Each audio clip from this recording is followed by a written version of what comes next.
ইনশাআল্লাহ মাশাআল্লাহ আরো চলে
মহান মুক্তিযোদ্ধা যারা শহীদ হয়েছেন, শাহাদাত বরণ করেছেন, পঙ্গু হয়েছেন এবং এই দেশের স্বাধীনতা সার্বভৌমত্ব রক্ষার জন্য আমাদের 11 জন শিষ্যরত শাহাদাত বরণ করেছেন। আমি আজকে স্মরণ করছি প্রার্থী ছিলাম। ভোটের কারণে আমি আমাদের শ্রদ্ধেয় সম্মানিত এবং অত্যন্ত সুন্দর মনের মানুষ এস এ কামাল ভাইকে সমর্থন করা হয়েছে। তার সাথে আলাপ করে আমি দেখেছি তিনি তার এই কর্মজীবনে আলেমুল আমাদের পক্ষে বিভিন্ন আইনি সহায়তায় ওনার অনেক ভূমিকা ছিল।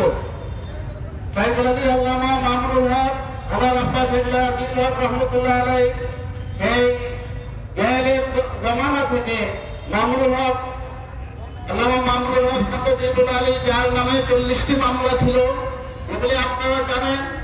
40টি মামলা বানানোর কিছু মামলা ছিল। তিনি বাধ্য হয়েছিলেন আয়াতে মোবাহলার মাধ্যমে এই ব্যতীত সরকারের বিরুদ্ধে তিনি বাধ্যতা করেছিলেন। এইগুলোর সম্মাননা এবং সামারা উপসংহার হল আজকের এই অবস্থা। তারা এই বাংলাদেশের অবস্থান থেকে এত দূরে চলে গেছেন যে তাদের কথা কেউ সম্মানের সাথে তাদেরকে উচ্চারণ করতে সাহস করেন না এবং তারা এই বুঝছেন না। সম্মানিত হাজিরিন, আমরা চাই এই দিনকে প্রতিষ্ঠার জন্য, ইনসাফ প্রতিষ্ঠার জন্য এবং আদল ইনসাফ প্রতিষ্ঠার ক্ষেত্রে যে সমস্ত অন্তরায়গুলি আছে, যারা অন্তরায় সৃষ্টি করে তাদেরকে আমরা বর্জন করে ইসলামের পক্ষে এবং ইসলামকে বিজয়ী করার লক্ষ্যে আমরা এই এগারো দলীয় প্রার্থী সম্মানিত প্রার্থী জনাব আছে কামাল ভাইকে সমর্থনের মাধ্যমে ইসলামকে বিজয়ী করার জন্য সবাই সমর্থন দিব। আল্লাহ পাক আমাদের তৌফিক দান করুন। ধন্যবাদ সবাইকে।